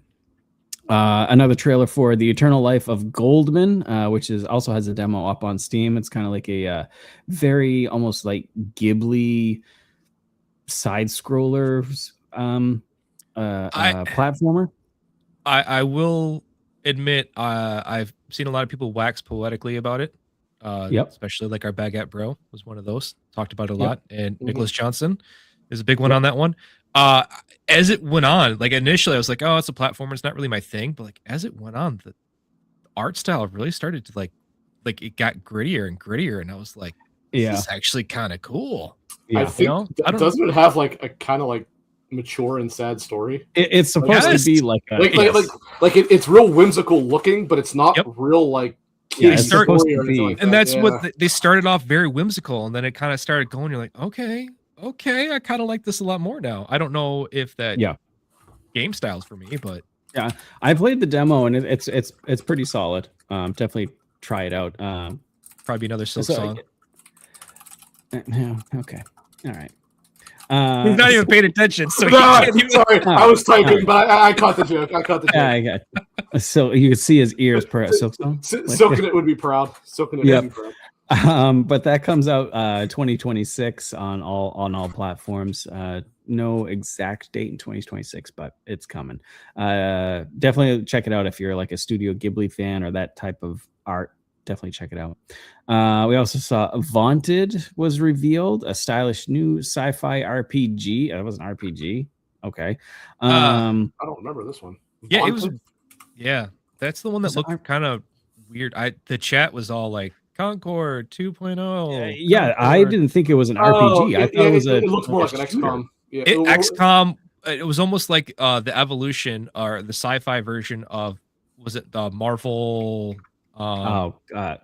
Suns or whatever it was. Yes, Midnight Suns. Midnight Suns. Thank you. Yeah, where it was like the XCOM style mixed with a little bit of that card base for your attacks and stuff in there. Yeah, I did see the card. Yeah, that's true. That comes out on Xbox. That's just saying Xbox and PC, not PlayStation or anything yet. At least on this article on IGN. Well, it was sometime. I thought it was PC Xbox only. I don't think it was. Oh, really? Side. Yeah, it's due out on Xbox on PC. So I guess maybe the Xbox app on PC. Xbox Store is what that would mean. Yeah. Okay. Interesting. Well, hold on. I'll check see if it's even showing on Steam because it still might be there. Although they usually would have said it the way that they've been. Well, they said Epic on a few of those things too. So like. Yeah. It's on Steam. Yeah, it's on Steam. Oh, it is? Okay. Yeah. So they don't consider Epic a competitor, but Steam is now their big competitor. Well, but what's weird is they're the ones leaving it off, you know. You remember I mentioned like on the Xbox thing, it had said for Stalker that it was available on PS5. It would be silly not to say, let's be honest. But nevertheless, it did mention Steam, Xbox Store, Epic. Actually, no, Stalker might not be an Epic game, so I can't remember. But it did mention Steam. It did mention the Xbox Store. So it's kind of weird they wouldn't do that here. That they would do it for one, but not another. Interesting. And then Supergiant is bringing out Hades 2 to Xbox next month. That's a big win. If you like that style of game, it's phenomenal. It's one of the best in the genre. Sorry, what was it again? Hades 2. Oh, yeah. Yep. So that's coming out April 14th. And Game Pass too, isn't it? What's that? Wasn't it Game Pass as well? I believe so, yes. Yeah. Something like 14 of the 19 games shown were in Game Pass. That's crazy. So yeah, Game Pass, if you're only using Game Pass and stuff, you're definitely going to be eating good. So that's good. I assume Stalker was one that would not be, because Stalker is no longer in Game Pass that I remember in the DLC. Certainly, and they didn't mention it coming back either. Right, so. right.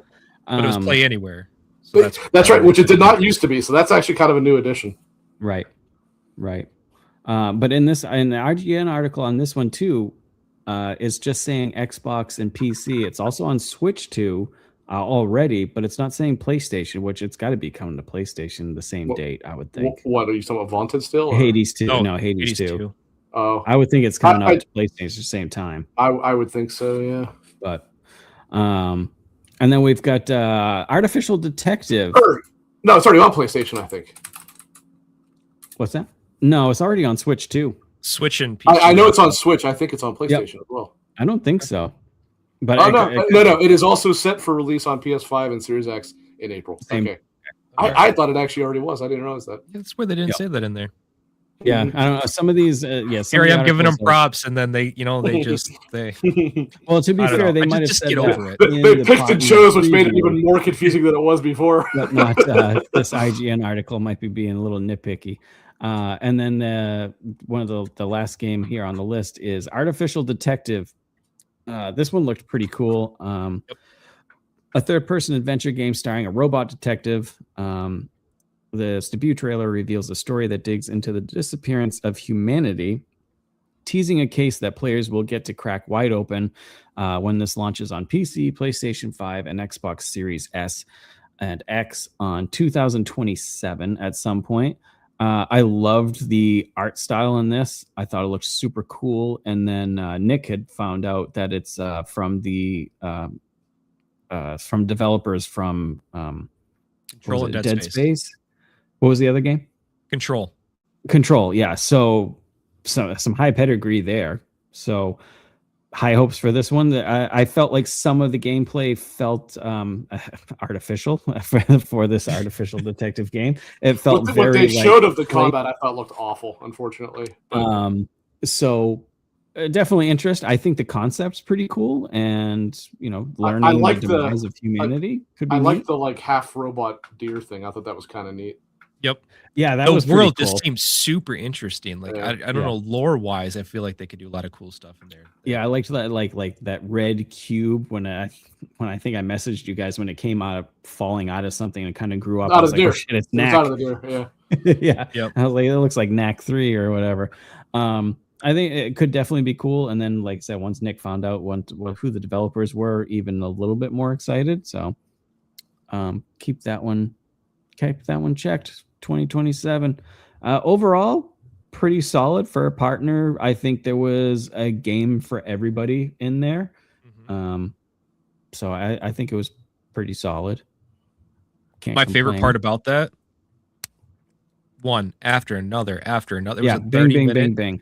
And it was just, how many games? 14 games in 30 minutes. And I didn't feel like any of them were actually rushed. I felt like everything had a little bit of time to breathe. I would say the Stalker one was, but that was the only one I would think kind of was. Because they just kind of showed a trailer and didn't say anything about how it worked. But that was the exception and not the rule. Yeah. Right. I felt overall it was great. Yep. And then they did say that we'll get a deep dive more on Stranger Than Heaven 2 coming up. So I'm sure we will of Stalker 2 as well once it gets a little bit closer to release date. But oh yeah, I mean Stalker themselves on their main channels will be talking about it. Yep. Sure. Yep. So yeah, solid showcase. And I think that kind of brings our show kind of to an end. What should we do? I do have something I want to say. Go right ahead. First of all, did you remember your cookie this time? Ooh, surprise! Good job. Good job. Before we get to our closing thing, I did want to tell everybody that we have 2 big birthdays coming up here in the next couple of days. Jesus. Tomorrow. Yeah, fuck you. I'm not talking about you. Screw you. Oh, okay. I'm the problem making it NC-17. Hey, I'm just saying. Tomorrow on March 28th, everybody jump in the Discord and tell my better half, Nicole, happy birthday. Yep. And contrary to what I just said on, I believe it is Tuesday. Is that the 31st? Our fearless leader right here will be his birthday. They'll be before the next show. That's why I wanted to make sure everybody knew. So everybody make sure you remember to tell those people happy birthday on the requisite days. Perfect. Definitely. Rick's better half for sure. Yeah, honestly, I would say my better 90%. Like she's all the good in the family and I'm all the bad. Yep, some birthdays. So yeah, cool. Thank you very much for shouting that out for both of us. And Nick, anything else that you would like to add as we wrap this up? think we covered everything pretty good. Okay. Let's do our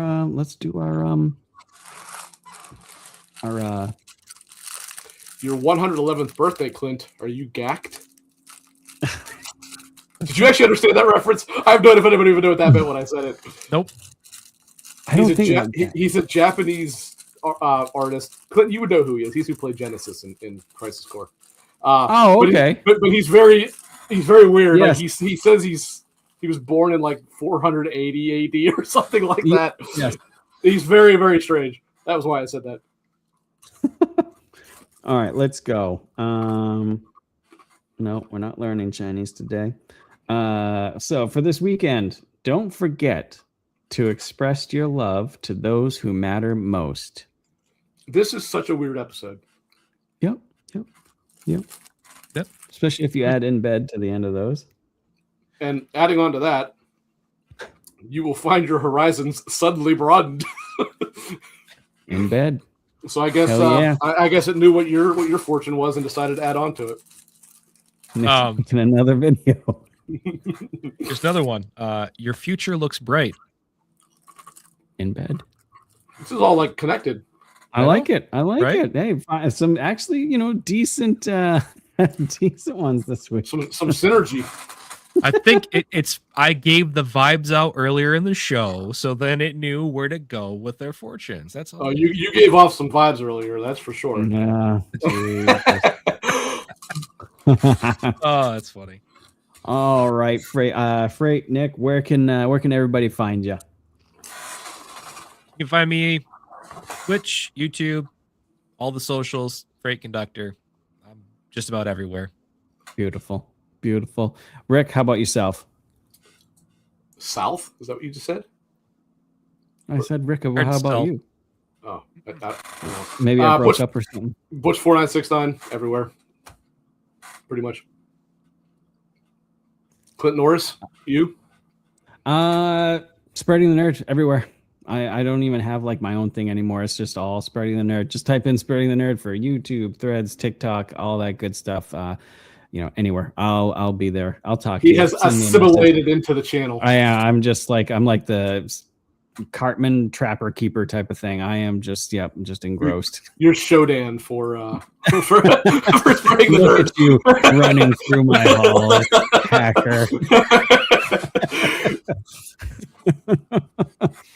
All right, that's it for us, folks. Thanks for everybody in chat that came in and saw us today. It was really great. Everybody talking and interacting with us. We love to see it. So thank you very much. And Shout out to new next viewers. week, Appreciate stopping by. yes, definitely. So next week we'll see you guys on Friday. Maybe a little year older, but I'll be there.